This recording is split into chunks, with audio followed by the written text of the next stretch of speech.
Well, hello and welcome back to Reinventing Mental Health, where we're exploring root causes in mental health and natural solutions. Today we have with me my friend Josue, and Josue is a Daoist instructor, and this includes Tai Chi, massage, and traditional Chinese medicine. So thank you so much for joining us today. Thank you, Mary, for inviting me. I have been looking forward to it for a long time. So Good. I'm And glad to be here. I know that you just got back recently from a trip over to Japan. Yeah. What did you get to do while you were over there? This time it was mainly fun. Okay. Fun stuff. I had the opportunity to lead a small group of people with Mhm. one of my teachers. Okay. So it was a little bit of trial and error. So there were very cool stuff and there were not so very cool stuff. We got lost as the law of the worst case scenario might dictate. But I think everyone was super patient, so it was really cool. And well, Japan is just Japan. It's Mhm. worth visiting. Absolutely. It's on our bucket list, which you and I have talked I know. about. So, You should go. Definitely, you should go. well, so tell us, how did you get into the work that you do today? That's a long story, Okay. but making it short, I had this ability or vibe, or I don't know how to call it. When usually I will come to a place, I will just sit down and I get I might inspire some sort of trust to people, and they will start telling me about their mental situation or their health situation. I'll be Okay. like, "Oh, you know what? I have diabetes, X and Y, and I don't know. I have no idea what you're talking about." I originally started studying, or my major is in computer science. Okay. So I was like, well, like eat better, sleep better. So those general advices that you will hear from your grandma or just in the public. And by that time, I already had started studying martial arts. Mhm. So it was kind of a mix in. I guess everyone that goes into probably a hard science like math or engineering Mhm. usually has this super strange pivot that goes all the way to the other side and then starts studying like metaphysics or martial arts or music. So Okay. kind of a interesting complement. Mhm. And by that time, one of my teachers told me, "Oh, I'm starting to teach TCM online," which, Okay. by the way, it was not online. It was just like this improvised Skype call while he Okay. was teaching class, and he will have me on the side. And I decided to actually get involved in TCM. My idea behind it was, well, if people approach me to ask me about their health, I might as well study something to help, not just because I want from the heart, but knowing what I'm actually doing Right. and guiding correctly to the person who will come to me. Mhm. So it basically started the journey. A lot of things happened in between. I could tell you the specific reason I went into Daoist art Mhm. was around 2012. There was something really weird going on in my house. Like the worst case scenario you can imagine. My dad business was going bankrupt. I had a small business that I was also going bankrupt. Everything around it was super bad, bad timing, bad people, bad friendships. Okay. I got a huge depression and then eventually ended up with a psychiatrist that, for some strange reason, she wanted to offer me some shady business. Mhm. I was just like, what's going on? Like this is unusual. Yeah. Because in the end, well, I'm training martial arts, I'm an engineering, and just the things seems that however the effort was coming up, nothing was working. Okay. One of my friends just came back from Malaysia. Mhm. She was studying feng shui, Okay. which is another Taoist art, and she told me like, hey, you know what? Maybe I can take a look at your house and make an assessment. So saying it like this is okay, no big deal. But the thing is that feng shui is a metaphysical art Yeah. in that matter, and my parents were not exactly open to anything else that was not, again, science or was against religion. Mhm. Um, but they actually, I guess we were in such a bad situation that they say like, okay, We'll try anything, right? we're Yep. already in the bottom, so what difference would it make? Okay. And curiously enough, it made an actual difference. It's super interesting because she came, she did measurements. It's you'll use a little compass Mhm. to guide you in, measure the door, the front of the house, the exterior front of the house. She Mhm. was coming back and forth, back and forth. So we're like, oh, I think I got the problem with you. We're like, for real? Yeah. Your house is facing something that in function we call dead and emptiness.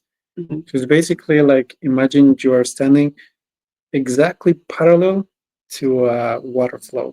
Mhm. So nothing is coming in; it's just passing straight through. Okay. So he said, well, what this happens is it makes the energy, we thought Mhm. about that, stagnant inside your house. So nothing comes in, nothing goes out. And whenever the time is wrong, it goes wrong Like big time. big time. Yeah. So it's not good. So the solution was changing the inclination of the doors. Okay.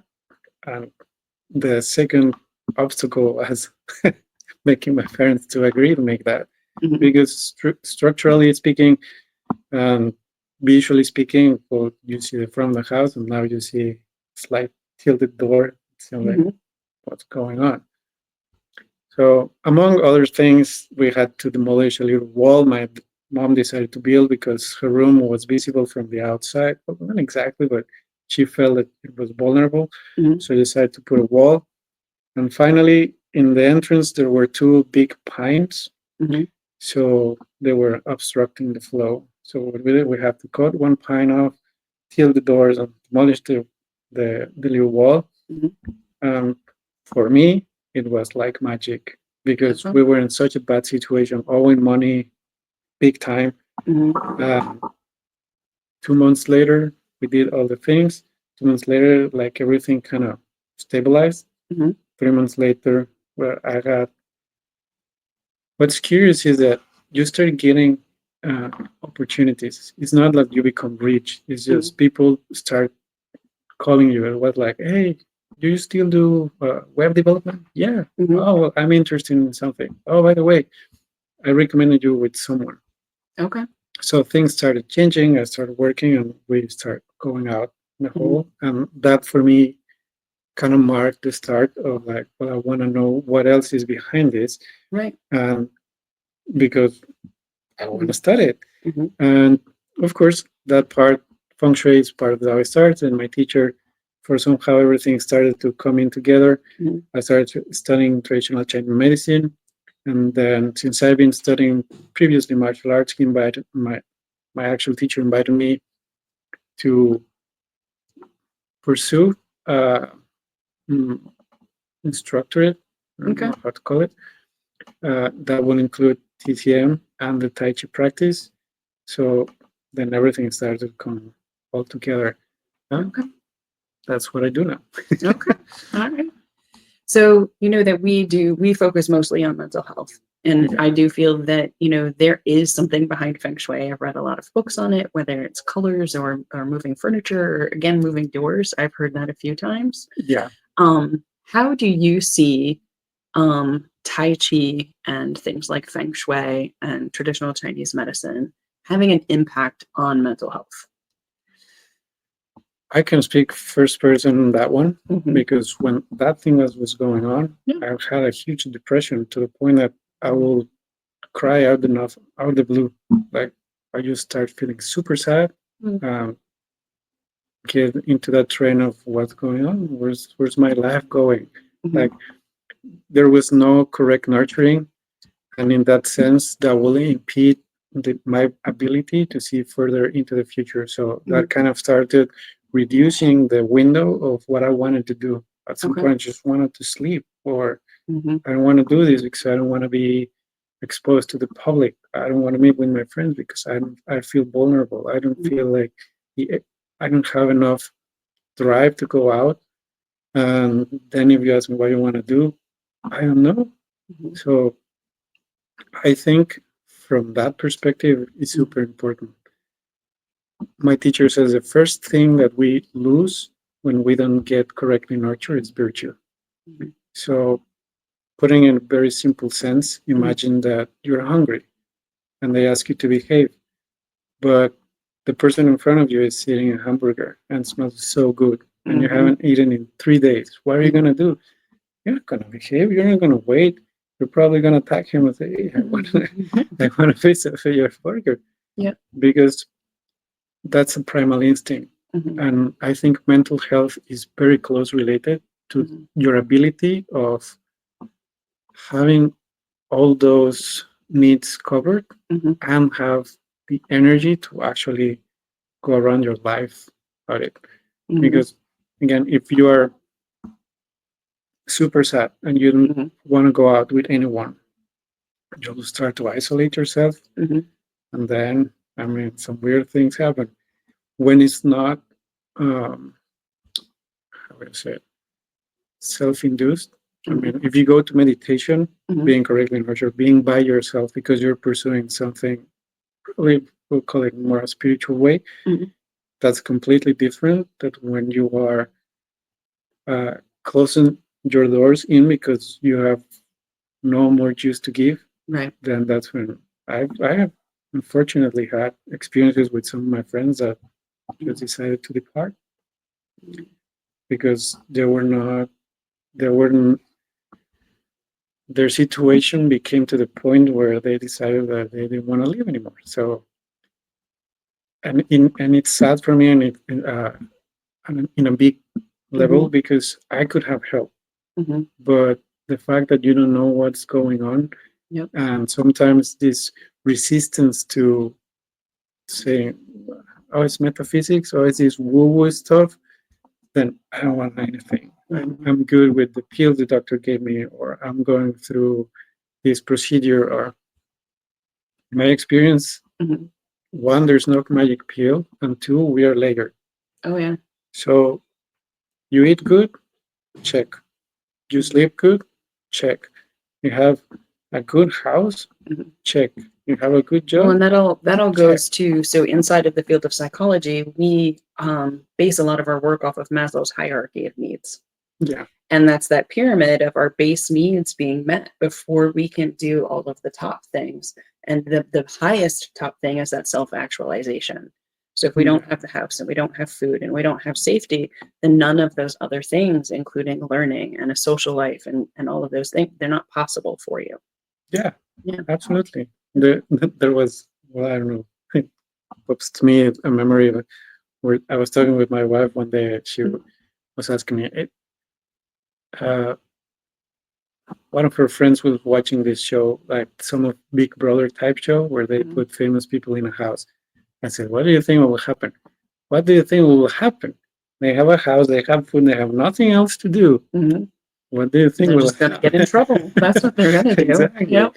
So against like put them in a dead or alive situation, Mhm. what they're gonna do? They're most probably will become super creative, Yeah. and the last thing they're gonna think about is getting in trouble or Mhm. doing something that is not correct. You Yeah. know. Yeah. Because So then yeah, they're more concerned with survival at correct. that point in time. Yeah. Yeah. And if you extend that for a period of time, then Mhm. up there, not good. Yeah. So, So in your work with Tai Chi, how do you notice people change from their first lesson to, say, a year or two into doing Tai Chi? that, that's cool. Mhm. The first thing I've noticed is that people are more open. Mhm. With that said, is that someone that comes to the first class and you say, "Hey, we're gonna do couples exercise or a drill." Mhm. No, maybe not. Oh, no, I don't know. And then 2 or 3 months into the practice, they start getting a little bit more comfortable, but not only comfortable with the group, but with themselves. Mhm. Okay, now I know what I'm doing. Now I understand how to breathe, Mhm. how to start yielding, and then, well, maybe this is not so bad, you know. And a year on in a year and a half, I have had people 70-year-old Mhm. ladies We're like, oh, when are we fighting? Okay, yeah, exactly. Mhm. Because again, this layered part of it, Mhm. we're getting nurturing in a in some areas that are usually not considered. Mhm. For example, reading philosophy nurture, Mhm. according to TCM, your kidneys. Mhm. So that's a yin activity that usually we probably don't take care of it, or we don't put that much of attention. Mhm. But if every week I'm telling you a philosophical study and then you reflect on it and say, oh, yeah, maybe this or maybe that, Mhm. uh, after a few years, even though it's the same story, you'll go deeper into it, deeper into it, deeper into it, Mhm. and it'll get to the point where you just don't know about it. You kind of execute it. So then you become that philosophy. Mhm. Um, I have had the fortune to see some of my oldest students Mhm. behave correctly in the wrong situation. So that will be the highest goal of achievement for me, Mhm. because then it means you acquire the philosophy, you have the ability to kick someone's in the face, but you're Mhm. not doing it, and you're trying to diffuse the situation and say, yeah, we don't have to do this or we don't have to do that. Right. Understanding that the people on the other side might not be correctly nurtured as you are. Mhm. So he's behaving as a hungry person in front of a hamburger. Mhm. So he's like, maybe you know what? Let's leave it there. Mhm. And that for me is Big. that's like big time. Yeah. Yeah. So we're in the right track. Some other people tell me like, oh, now I notice how I walk. Mhm. Now I pay attention when I'm standing. Mhm. So those little tweaks that along during the long haul will Mhm. give you great benefit. So it's really cool to see Mhm. someone saying like, hey, the other day I was walking and I was not using my glutes. And I'm like, great. Yeah. And you got it. Yeah. We are on the right track. Yeah. So my son Liam, he didn't do Tai Chi. He did another art. But he came back from one of his classes and he was like, Mom, we spent the entire day learning how to fall. I don't understand. And I was like, well, why do you think down the path that might be really important? Because if you do get into a situation where you're going into a fight, you need to know how to fall correctly to protect yourself. Not only to a fight. Mhm. That's the thing. That's also something that for me is super interesting Mhm. because whatever you learn in your life, it Mhm. will come handy at some point. Oh yeah. Uh, Curiously enough, it's not the way you're thinking. So if you learn Mhm. psychology, it's not necessarily because it's gonna come handy because you're gonna, I don't know, confront a robber, Mhm. talk your way out of it. You learn psychology because then one day you'll be thinking of something and you're like, hey, something's not good with me. Mhm. Same thing. If you learn to fall, you just don't fall on a fight. You Mhm. fall when you're going out, when you Oh yeah. trip, when you step somewhere wrong, and Mhm. instead of putting your hands and breaking your wrist, Mhm. then you know how to turn. Yeah. This teacher also told him to do ballet so that he could understand his body more. Yeah, And there were a number of them that were taking a ballet class together on top of doing the martial arts. And I think the combination of the two of them had such a massive part in his positive self-esteem yeah, and his confidence. Like it changed so massively through the course of him taking those two classes together. yeah. Body language is the first clue. Oh yeah. There's there's something in massage therapy that we usually talk about. So Mhm. everybody is about body mechanics, body mechanics this, body mechanics that, body mechanics because you will injure this or you will injure that. But body mechanics is like just it's already poetry. Mhm. We've never learned the alphabet. We never learned to make words. We never learned to make phrases. Yeah. We never learned the correct way of expressing ourselves, and we're immediately jumping into body mechanics. So some people think, and that's what I think is dangerous. Some people think they understand because they got a little recipe, Mhm. and now it's like, yeah, I just need to stand like this, and that's it. Maybe, maybe for that specific situation, for that specific scenario, and it maybe look like a yoga pose that you've learned somewhere in the past. Yep. But that doesn't mean you're ready. That doesn't mean you understand your body language. That doesn't mean you're able now to transfer that information into real life scenario. So martial arts, for example, Tai Chi or any other martial art you practice, that's something I would recommend every single massage therapist. Practice a martial art, doesn't matter which one. Then after a little while, you'll realize if it's for you or not for you. Change and find the one that is for you. But in the meantime, prepare your body, strengthen your body, find the right posture, work with movement. Then if you learn to fight, it's even better, because when you have someone on the table, it's the exact same thing. You're fighting in a very yin way. You're pulling, and if it's not receding, then you have to go the other way and pushing. And then if it doesn't recede, then you press, and if not, pull back. It's kind of a conversation. That's what my teacher says. When you fight, it's a conversation. You pose a question, the other person responds with an answer, and then you pose a question, then you respond with an answer. That eskrima also happens verbally. That eskrima also happens emotionally. So part of, for example, for me, training Tai Chi and something I always say to the people who practice with me is, if your body learns, your speech learns, your mind learns, because twisting a little bit, violence happens in different layers too. No, it's not always physical. Right. It can be mental. It can be emotional. It can be emotional abuse. And the moment you learn, say, no. From this point on, you don't mess with me. Outside, say whatever you want.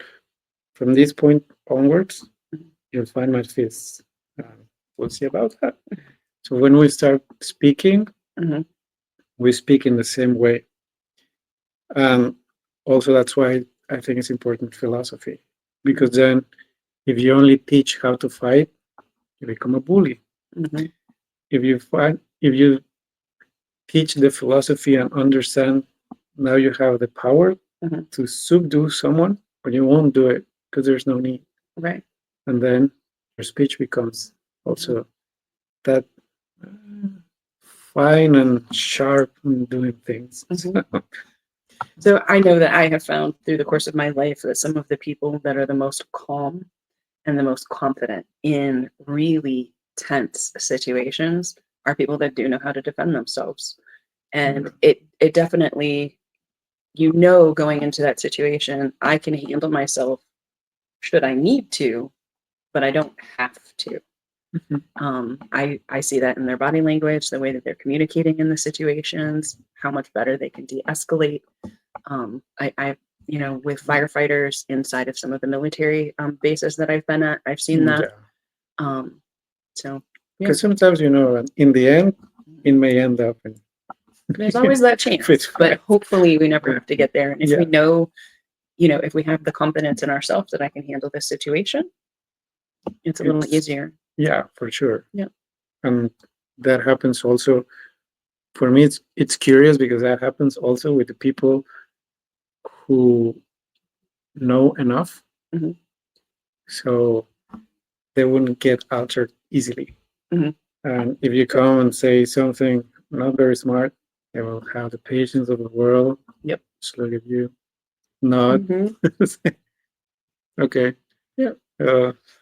It changes demeanor. I've definitely seen that. Yeah.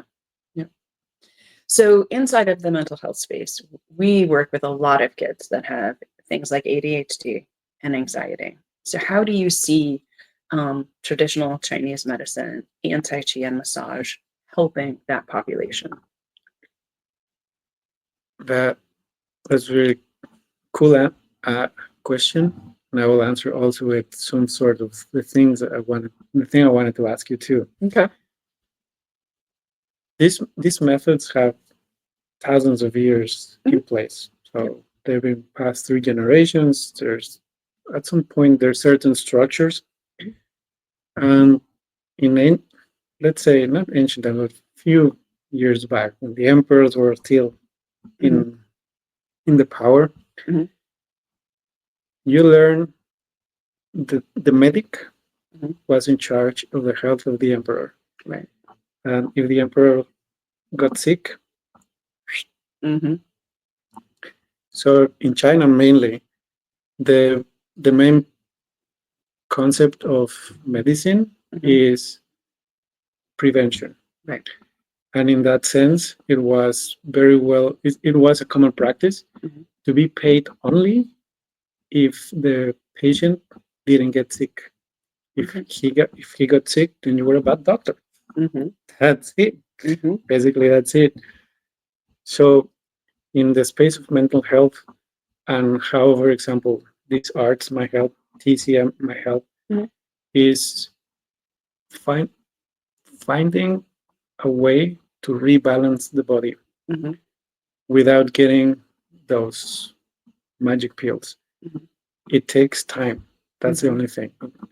It's not immediate. It's not you take one every 8 hours and next week you're good to go and you're completely functional. That doesn't Mhm. work like that. It might take 6 months, it might take 3 years, it Mhm. might take 5 years. But I've seen from people who were prone to epilepsy Mhm. come clean and didn't have any seizure Mhm. in the last 20 years, but having go to the due process for about 2 or 3 years, Mhm. eating healthy, going to sleep, doing the practice, meditation, acupuncture, massage, Mhm. being very aware of what how the diet was going, Yep. the time when they were going to bed, and then basically we have super amazing biological suit, Mhm. so to speak. Yep. It's just fascinating. So it will adapt to Mhm. what you ask from it, Right. but that change doesn't happen in 2 days. Mhm. So same with the practice. You're gonna practice. Well, you're gonna have to practice 10 years, 15 years, but after that, your body will be already tuned in, so you Mhm. don't have to think, oh, I need to go to sleep at this time. Oh, I need to eat this thing because otherwise I'm gonna get sick. Mhm. Or I don't need to think if I'm getting depressed or if I'm gonna have a mental issue while I'm I don't know in enclosed space or with a bunch of people or with someone who's violent Mhm. because now your body already knows how to respond. Yep. It's already everything is already recorded, so your body is tuned up to respond to the situation you're putting it through. Mhm. What I find interesting with these practices is that even though it takes time, they're not aggressive to anything else happening in your life or your body. It's on Mhm. the contrary. Like the more you zoom up, Mhm. the better you feel. And then out of the blue, 15 years ago, I haven't had a flu. Oh, Mhm. true. I was like, okay. So, Yeah. Yeah. yeah, in that sense, and that was part also introducing the question: how Mhm. different do you think things will be right Mhm. now if that will be our guiding line? So you only pay the doctor if I will only pay the doctor if I don't get sick. Well, wouldn't that be a better healthcare system? Because right now, what we're experiencing is it's not, health care, it's sick care. Yeah, And they're only responding when people do get sick. Um, there is no preventative care inside of traditional medicine right now. It is all, there's no discussion around diet, there's no discussion around sleep. You go in, you see a doctor for 15 minutes, and you're told, okay, well, I think you have this, and here's medicine for it. There's no talk about how to prevent it. There's no talk about how to actually improve it and what actually got us here to start with. yeah. So I think it would be amazing if medicine was the other way around. Yeah. That way, hospitals would be only for people that actually have serious Yeah. physical issues. Yeah. Or car accidents, things like that. That's what hospitals are supposed to be for. Yeah. Okay. Well, this was a wonderful conversation. Thank you so much for coming in and joining me. And I will make sure that I include all of Josue's contact information should anybody want to reach out to him. Please remember to like, subscribe, and share.